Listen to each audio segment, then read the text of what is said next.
Hai, temenin aku masak yuk. Kali ini aku mau bikin kulit risol yang super duper ekonomis dan 1000% anti sobek dan elastis.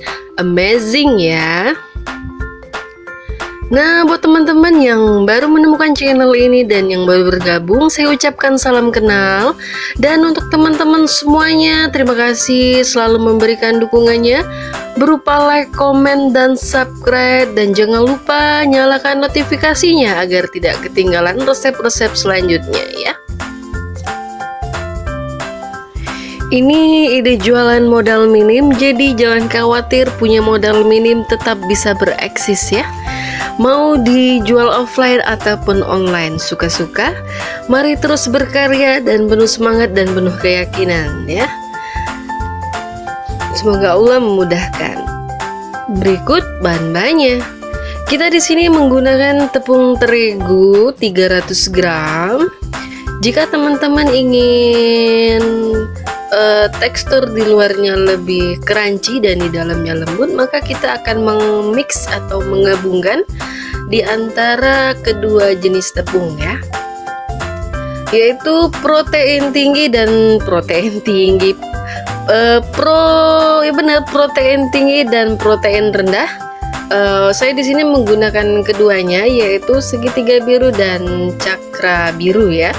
Cakra biru itu pro tinggi, tepung terigu dia ada yang pro tinggi, ada yang rendah ya. Di searching aja yang warna apa gitu ya. Atau tidak mau menggabungkan, dia tetap anti sobek juga, yang murah aja, yang 1 kilo mungkin 10.000, atau yang paling murah di daerah masing-masing ya. Dan ditambahkan 5 sendok makan minyak sayur yang bersih ya, minyak sayurnya. Dan tambahkan garam sedikit saja, airnya 650 ml ya.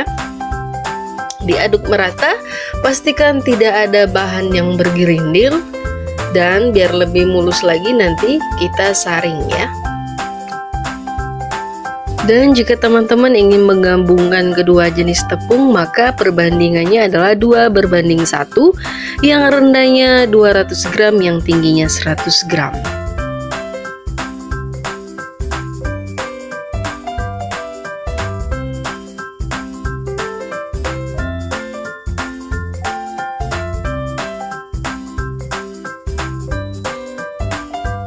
Lanjut kita saring biar adonannya lebih mulus seperti jalan tol ya kan. Sudah disaring dan adonan ini kita istirahatkan selama 1-2 jam. Kita tutup menggunakan kain bersih ya. Sembari adonan kulit kita istirahatkan, teman-teman bisa bikin isian risolnya ya.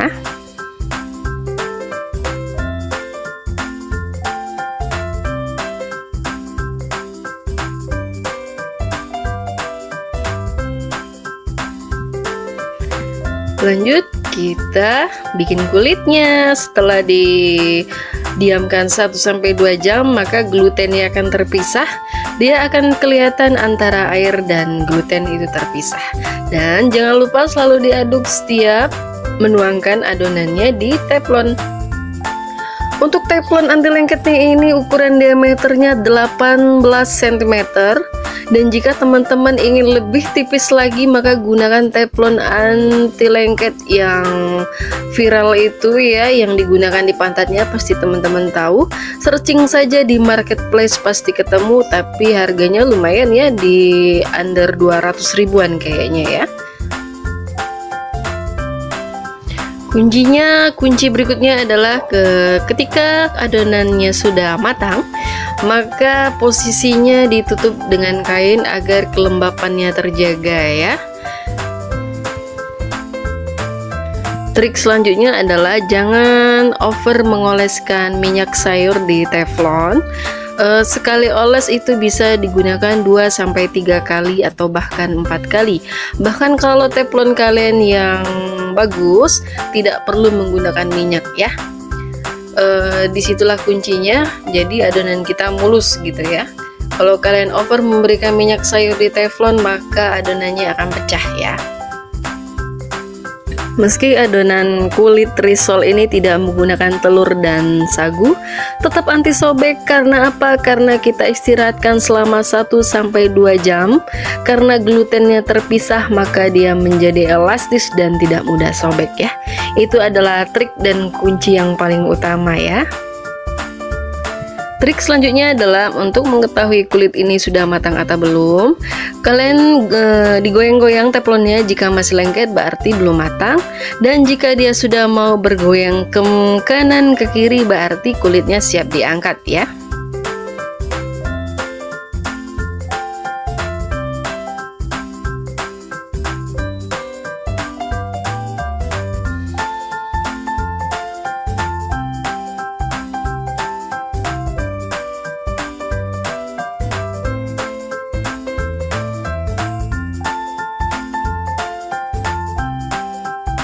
Trik selanjutnya adalah jika teman-teman meletakkan kulitnya nggak sengaja kelipet, jangan diganggu-gugat, biarin aja, langsung ditutup kain dan biarkan sampai benar-benar dingin, baru dia dibenerin, nanti dia tidak sobek. Kalau panas-panas teman-teman langsung benerin, maka dia akan sobek ya.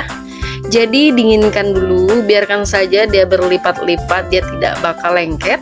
Nanti ketika dingin ya, dia akan elastis, mudah sekali untuk kita pisahkan.